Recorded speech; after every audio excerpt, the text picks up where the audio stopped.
여러분 안녕하세요. 돌쇠뉴스 시작합니다.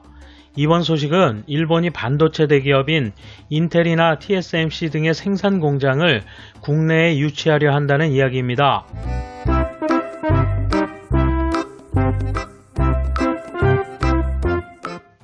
오늘 아침 다이아몬드 온라인 보도인데요.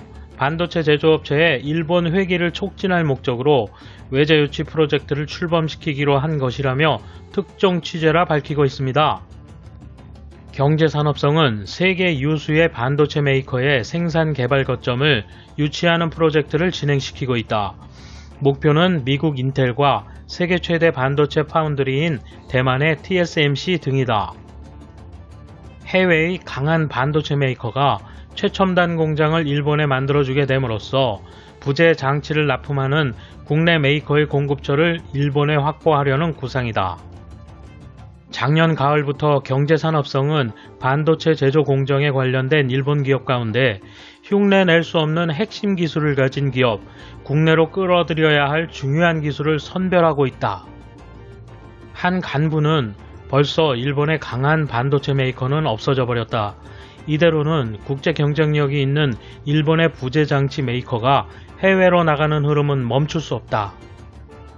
국내에 외자가 강한 최첨단 공장을 짓는 것 말고는 해외 유출을 막을 방법이 없다고 단언한다. 국내 기술 공동화에 대한 경제산업성의 위기감은 강하다. 프로젝트 발족에 직접적인 계기가 된 것은 한일 문제였다. 일본이 수출 규제 대상으로 꼽은 특정 품목에는 반도체 제조 공정에 필수적인 레지스트와 불화수소가 포함되었다. 따라서 일본의 경쟁력 있는 소재 제조업체 공급처가 삼성그룹 등 한국 업체에 의존하는 실태가 드러났기 때문이다. 일본의 부재 장치 메이커는 공급처를 일본에서 승자인 한국, 중국, 대만 등으로 바꿈으로써 국제 경쟁력을 발휘해왔다. 따라서 일부 생산 거점을 해외로 넓혀왔다. 기업이 경제 합리성을 우선시하는 것은 당연한 일이지만 일본이 자랑하는 부재 장치의 기술을 해외에 유출시켜버릴 수 있다. 세계 봉쇄의 상황이 생겨버림으로써 세계 각국에서 국익을 지키려는 경향이 강해지는 것은 틀림없다. 일본도 예외일 수 없다.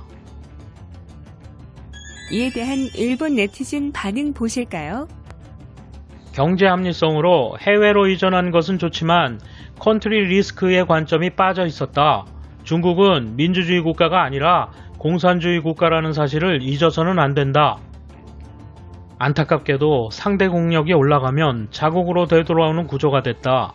남중국해의 매립기지와 센카쿠 열도의 연일 침입, 앞으로 어떻게 할 것인지 의회는 진지하게 의논해야 한다.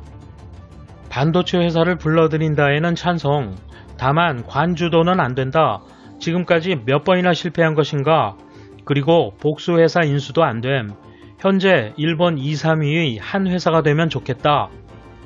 반대로 말하면 반도체 부품을 만드는 일본 업체가 고객의 해외 거점에 맞춰 이동하면 이제 마지막 보루인 부품을 만드는 기술도 끝날 게 분명하다.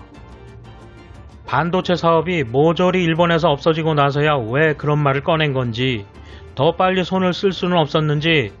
그러나 찬성, 한중에 일본 기술이 유출되는 것은 참을 수 없다. 인텔은 고사하고 TSMC는 무리야.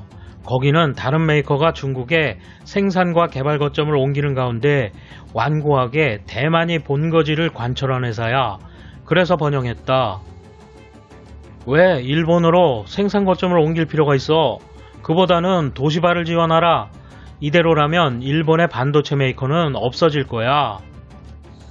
힘을 기른 일본이 두려워 미국이 일본의 성장을 막은 결과가 오늘날 세계 힘의 불균형, 안전보장 위협으로 이어진 거다. 일본의 젊은 정치인은 이를 미국에 설명해야 한다. 드디어 일본이 움직이기 시작했군요.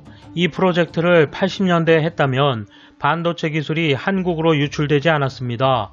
하지만 지금부터라도 늦지 않았습니다. 돌쇠의 생각, 한국 업체에 의존하는 것이 드러났다라는 대목에서 이번 한일 무역전쟁의 패배를 자인하는 거 맞죠? 꿈은 원대한데 현실화시킬 수 있을지는 두고 봐야죠.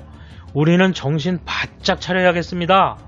감사합니다. 돌쇠 올라갑니다. 이번 소식은 여기까지입니다. 시청해주셔서 감사합니다. 돌쇠처럼 우직하게, 마님처럼 화끈하게